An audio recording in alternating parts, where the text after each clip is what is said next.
toujours à l'IFA sur le stand iSense avec Vincent. Bonjour Vincent. Bonjour François, tu vas bien? Ça va, ça va. Tu nous accueilles pour nous parler de vidéoprojection. Tout à fait. On va parler notamment du PX3 Pro, le PX3 Pro qu'on a déjà testé sur le blog sonvideo.com et que vous avez pu voir en grand déballage avec Pepe Garcia. Les liens sont en commentaire. Alors Vincent, le PX3 Pro, c'est la promesse d'une expérience home cinéma totale. C'est expérience home cinéma totale et sans limite. On va le rappeler, c'est la catégorie, donc la famille laser cinéma chez nous, c'est-à-dire vendu sans écran, avec une focale ultra courte focale ajustable. D'accord, donc on le place au pied du mur ou au pied de l'écran et il projette une très grande image. C'est ça. Et je vais pouvoir m'amuser en avançant ou en reculant le body, en fait, travailler entre 80 jusqu'à 150 pouces. Donc une très grande image pour une immersion totale. C'est ça. Au niveau image, justement, la prise en charge des contenus HDR est assurée? Totalement, donc HDR10+, certifié, Dolby Vision, IMAX, c'est la petite nouveauté, et toujours Filmmaker Mode également. Ça c'est bien. Et puis surtout, le retour de la 3D. Exactement. Vous êtes nombreux à nous le demander? Tout à fait, donc c'est vrai qu'on ne l'avait pas jusqu'à présent à la gamme. Le PAVS notamment nous a permis justement de rencontrer les consommateurs et d'avoir beaucoup de retours sur la 3D. Donc la 3D arrive sur la catégorie laser cinéma. Excellent. Et au niveau du son, les décodages intégrés, pardon? Oui, alors pareil, tout comme donc grâce à l'IMAX, le DTSX, hein, et puis toujours compatible Dolby Vision et Dolby Atmos également. J'ai à l'intérieur un système son donc, composé de 2 médiums graves et 2 tweeters qui vont me permettre d'atteindre 40 watts de puissance totale et donc déjà d'avoir une certaine spatialisation, des bons dialogues et également aller chercher des pistes un peu plus aiguës et quand même des graves qui vont rester, on va dire, dynamiques et qui vont me permettre déjà d'avoir… Et pas frustrant. Et pas frustrant, exactement. Tu parlais des 2 tweeters, ils ont une petite spécificité, ils sont placés à l'extrémité, aux 2 extrémités du vidéoprojecteur et vous allez le voir, ils sont dans un petit logement bien spécifique. Oui, tout à fait, de petites alcôves et donc qui permettent aussi un petit effet design avec un léger petit rétroéclairage à l'intérieur. Et puis il me semble qu'il y a un petit profil lenticulaire à l'intérieur. Exactement. Qui permet de mieux diffuser finalement les plus hautes fréquences avec une meilleure directivité pour que tout le monde profite finalement du son. Quelle que soit la place sur le canapé, on profite d'une bonne expérience sonore. Les joueurs, vous les avez pas oubliés? On ne les a pas oubliés, on vient même cocher cette case-là, puisque c'est vrai qu'on s'adressait beaucoup à la famille, aux passionnés de sport, aux passionnés de gaming, aux passionnés de cinéma et maintenant de gaming, puisque c'est le premier UST laser certifié Xbox. Donc ça veut dire quoi? Ça veut dire qu'aujourd'hui on va être capable alors, de conserver de la 4K en 60 Hz, mais de monter en Full HD en 240 Hz, et donc d'aller chercher aussi des fréquences, ce qu'on appelle l'input lag, à inférieur à 30 millisecondes. Et on pourra même, on le verra avec certains modes, et notamment le DLP Turbo, descendre à 12 millisecondes. Ah oui, donc si vous êtes joueur et que vous cherchez vraiment une très grande image avec une installation simplifiée et puis aussi pouvoir profiter du home cinéma à la maison, c'est sans doute le vidéoprojecteur ultra courte focale qu'il faut considérer absolument. Tout à fait. On parle d'un vidéoprojecteur connecté avec VidaU. Oui. C'est votre système intégré avec les différents services de streaming toujours? Exactement, c'est la force aujourd'hui des projecteurs laser iSense, c'est que ce sont des produits qui sont dits Smart TV, hein, donc qui intègrent en effet Vida qui est l'OS propriétaire iSense, qui reste l'OS le plus rapide du marché, qui continue également d'évoluer en termes d'expérientiel, en termes d'application également, hein, puisqu'on a intégré encore récemment notamment SFR TV, hein, donc il me permet déjà d'avoir des opérateurs et donc de vraiment retrouver cet environnement télé plus classique, plus standard sur ce produit-là. Alors un dernier petit détail qui a son importance, la télécommande, elle a complètement changé et on a un petit panneau solaire du coup, donc on est en plus du panneau solaire, on vient intégrer un USB-C qui me permet de 20 minutes de charge, 3 mois d'utilisation. Et puis voilà. Du coup, éco-conception, et puis on n'est plus à courir après les piles et à savoir si la télécommande est chargée. C'est ça. Et la petite mention sur le rétroéclairage aussi, en effet, quand on est dans une pièce sombre, elle est capable de détecter qu'il y a des capteurs, qu'on est vraiment plongé dans le noir, et donc le rétroéclairage va pouvoir s'activer. Super. Tu as d'autres nouveautés à nous présenter, je crois, des choses plutôt intéressantes. On a des choses très sympas et on va parler un petit peu plus nomade et transport. Yes, on y va. C'est parti. Alors Vincent, tu nous as parlé d'une nouveauté qui allait être très intéressante, qui est un projecteur qu'on peut déplacer. Ouais. C'est celui qui est juste à côté de nous. Est-ce que tu peux nous le présenter? Exactement, donc je te présente officiellement le C2 Ultra. Donc le C2 Ultra est un des 3 produits qui va venir enrichir la gamme des C2. Donc aujourd'hui on a le C1 qu'on connaît en format cubique, qui sera du coup complété en termes de gamme avec les C2. Donc notamment le C2 Ultra qui est la version premium de la série C2. Alors quand tu dis updaté, le C2 disparaît du line-up? Alors le C1. Le C1, pardon? Alors le C1 pour le moment continue, sans aucun problème, mais on vient en effet compléter pour avoir un effet de gamme.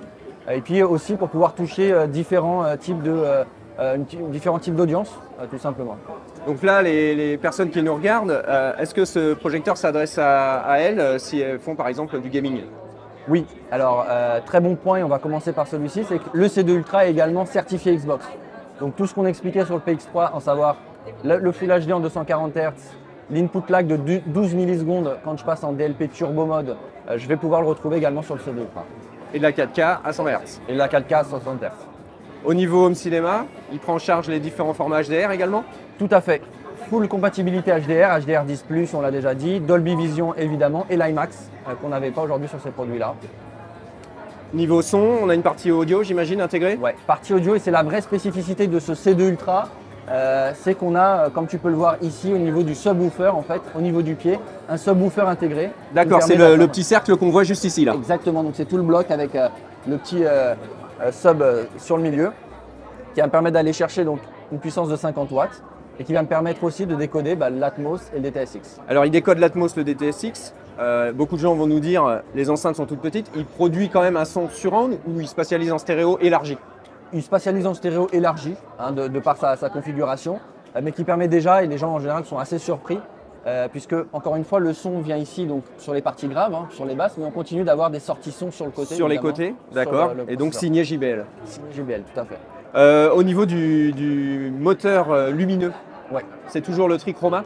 Toujours le trichroma, important en effet, toute la gamme C2 est intégrée avec du trichroma, donc 3 lasers, meilleure couverture colorimétrique puisqu'on va couvrir 110% du BT2020, donc ça permet vraiment d'avoir un maximum de nuances de couleurs. Autre point extrêmement important sur le C2 Ultra, c'est le zoom optique. On n'avait pas de zoom aujourd'hui sur le C1, j'étais capable de faire un zoom arrière. Aujourd'hui, avec un zoom de 1.6, je vais être capable justement de faire du zoom avant et du zoom arrière. Ah oui, d'accord, donc on a une souplesse d'installation finalement qui est beaucoup plus large, beaucoup plus grande, pardon. C'est exactement ce qu'on vient rechercher avec ces nouvelles gammes de série, c'est de la souplesse, flexibilité dans l'installation. Aussi bien aussi sur le fait qu'on peut tout simplement le déplacer à un 360 degrés sur son petit pied rotatif. La base est rotative, il s'incline également? Exactement, il s'incline à 135 degrés. 135, donc on peut projeter au plafond. Exactement. C'est un projecteur qui fait quelle luminosité?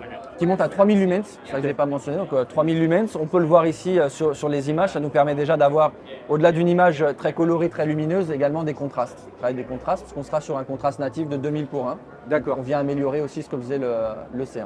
Oui, là c'est assez impressionnant. Et en termes de taille d'image qu'on peut projeter, on est sur quelle fourchette à peu près? Toujours de 65 pouces jusqu'à 300 pouces. Jusqu'à 300 pouces. Voilà, donc avec un ratio de projection de 0,9 à 1,5. Hein, donc grosso modo, on va pouvoir être à peu près de 2 mètres jusqu'à 6 mètres, 6-7 mètres. On va être capable de projeter en 300 pouces.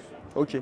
Au point de vue connectivité, j'imagine qu'on retrouve comme sur le PX3 Pro VidIO avec toutes les fonctionnalités. Exactement, c'est la force aujourd'hui, on va dire, de l'écosystème Hisense, c'est qu'on va retrouver la même expérience et on va avoir la même expérience en termes de catalogue, mais en termes de rapidité, qu'on soit sur un produit plus nomade transportable, sur un PX3 ou même sur une télé.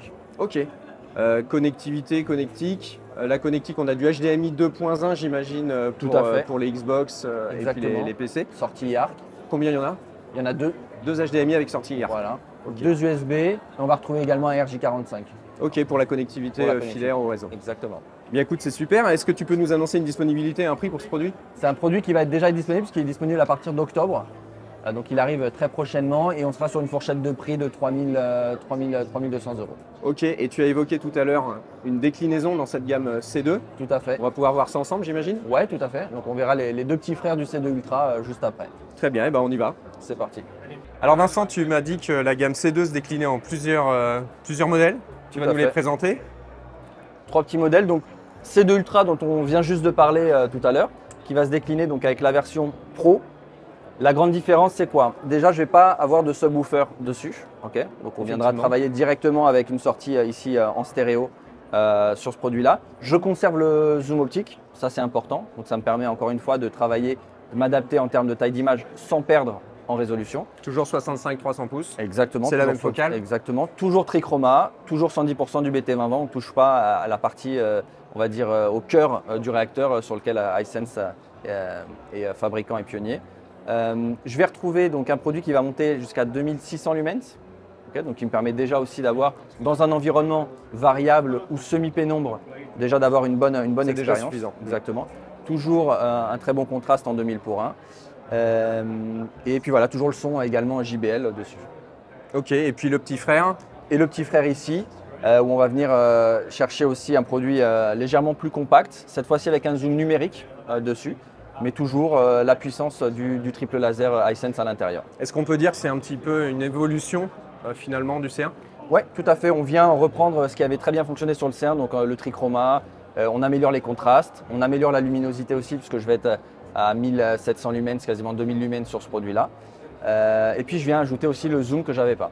D'accord. Et puis donc ces produits-là, on les oriente comme on veut. Exactement. Ils font le redressement des lignes de l'image directement. Tout Ils à redressent fait. le trapèze, la géométrie de Ce l'image. qu'on appelle chez nous l'automagic, qui englobe en effet donc la correction des trapèzes, le keystone, l'évitement d'obstacles.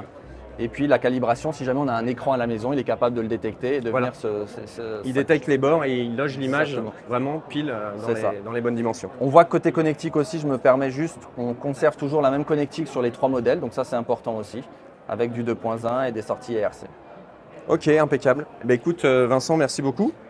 Petite nouveauté et hyper important aussi, on a parlé 3D sur les lasers cinéma, Oui, mais j'ai oublié de le mentionner en effet, sur ces 3 produits-là, on intègre du coup la 3D. la 3D est donc présente top. sur toute la gamme C2. Il Exactement. suffit d'avoir des lunettes compatibles DLP Link, c'est ça? Exactement, Et puis une paire de lunettes par utilisateur et on peut profiter de ces films en 3D. c'est ça. Extra. S'amuser. Eh bien écoute Vincent, merci beaucoup. Merci Merci pour François. ton accueil sur le site Hisense. On vous souhaite un bon salon, Bah, pareillement, Et et puis on puis, se voit très vite au PAVS. bien sûr. Et puis j'espère pouvoir tester une de ces petites merveilles très bientôt sur le blog. C'est pris en compte, ce sera fait. Voilà, si vous avez aimé cette vidéo, n'hésitez pas à liker et puis à vous abonner. Et retrouvez toutes les infos sur l'IFA 2024 sur notre blog. Et moi, je vous dis à très bientôt. Ciao, ciao!